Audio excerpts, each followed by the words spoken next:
What is up? My name is Lloyd, and this is the middle card, which are my takes on the world of professional wrestling. Everything from storylines to the wrestlers themselves to, of course, matches. So let's go. So, continuing on with the TBS special, Battle of the Belts, we have the main event, which is Dr. Brit Baker, DMD, versus Riho. So, this was actually a very good match. I wasn't expecting much of it, and I'll be honest, is because I normally don't expect much from Riho. Which I shouldn't say because I think she normally always has a really good match. I think I'm normally thrown off by her, and I don't appreciate her enough, and that's my fault, so I'm going to show some appreciation. Let me start by saying that I think what throws me off about her is because she's so tiny, she weighs all of 100 pounds, and the fact that she's dressed like an anime character, basically, if you're familiar with anime. So that all that being said, Riho is actually really, really good. And I also want to say that her offense, it actually makes sense if you just look at it objectively because she's not out there, she's not trying to body slam anybody. She's not actually trying to suplex anybody. All she's actually trying to do, her logic is I weigh all of 98 to 100 pounds, and I'm going to use that 98 to 100 pounds as a weapon, and I'm going to throw it at you in so many different ways. So either I'm going to double foot stomp you, I'm going to throw two knees to your face. If you're in the corner, I'm going to throw one big knee at you.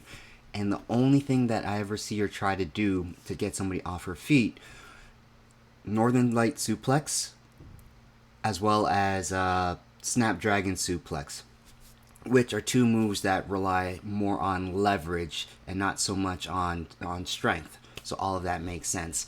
The other thing I can appreciate too is when she made her entrance, the crowd was very, very lukewarm towards her.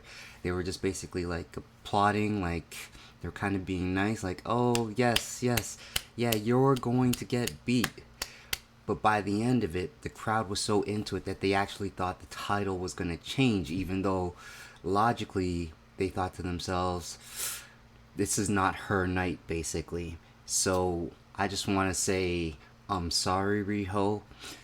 She's actually very, very good, and I'm just going to take a look at her matches objectively from now. And I was thinking to myself, actually, she would make a very, very good opponent for Jade Cargill.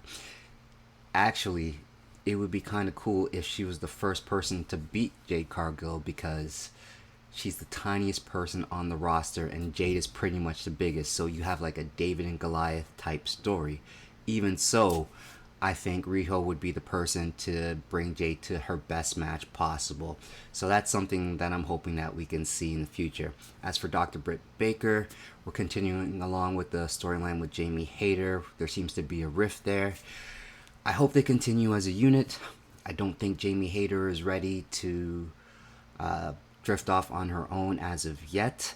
I think her offense is getting there, even though I think she needs a better finishing maneuver. I think she's still working that out. And her promo skills just aren't there as of yet, but I'm sure she's working on that very hard.